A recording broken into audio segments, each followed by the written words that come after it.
حضرت حفصہ رضی اللہ تعالیٰ عنہ راویہ ہیں کہ رسول کریم صلی اللہ علیہ وسلم نے فرمایا، جو شخص روزے کی نیت فجر سے پہلے نہ کرے تو اس کا روزہ کامل نہیں ہوتا۔ حضرت ابو ہریرہ رضی اللہ تعالیٰ عنہ سے روایت ہے کہ رسول کریم صلی اللہ علیہ وسلم نے فرمایا، اگر تم میں سے کوئی شخص فجر کی اذان سنے اور اس کے ہاتھوں میں برتن ہو کہ جس سے وہ پینے یا کچھ کھانے کا ارادہ رکھتا ہو تو برتن نہ رکھ دے بلکہ اپنی ضرورت پوری کر لے۔ اللہ تعالیٰ کا ارشاد ہے کہ میرے بندوں میں مجھے سب سے زیادہ پیارا وہ بندہ ہے جو وقت ہو جانے پر افطار میں جلدی کرے۔ حضرت ابو ہریرہ رضی اللہ تعالیٰ عنہ سے روایت ہے کہ رسول کریم صلی اللہ علیہ وسلم نے فرمایا، دین اسلام ہمیشہ غالب رہے گا جب تک کہ لوگ افطار کرنے میں جلدی کرتے رہیں گے، کیونکہ یہود و نصارہ افطار میں دیر کرتے ہیں۔ رسول اللہ صلی اللہ علیہ وسلم نے ارشاد فرمایا، جو شخص روزہ دار ہو اور وہ بھول چوک سے کچھ کھا پی لے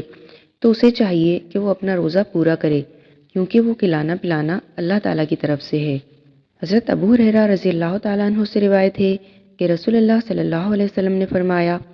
جو شخص بلا رخصت اور بلا مرض رمضان کا کوئی روزہ قصدن نہ رکھے تو تمام عمر روزہ رکھنا بھی اس کا بدلہ نہیں ہو سکتا، اگرچہ وہ تمام عمر روزہ رکھے۔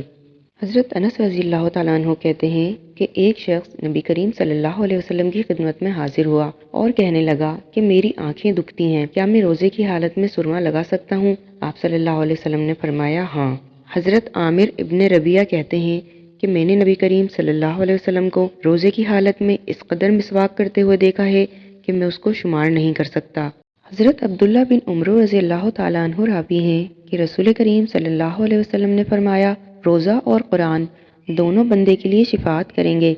چنانچہ روزہ کہے گا کہ اے میرے پروردگار، میں نے اس کو کھانے اور دوسری خواہشات سے دن میں روکے رکھا، لہٰذا میری طرف سے بھی اس کے حق میں شفاعت قبول فرما۔ قرآن کہے گا کہ میں نے اسے رات میں سونے سے روکے رکھا، لہٰذا میری طرف سے بھی اس کے حق میں شفاعت قبول فرما۔ چنانچہ ان دونوں کی شفاعت قبول کی جائے گی۔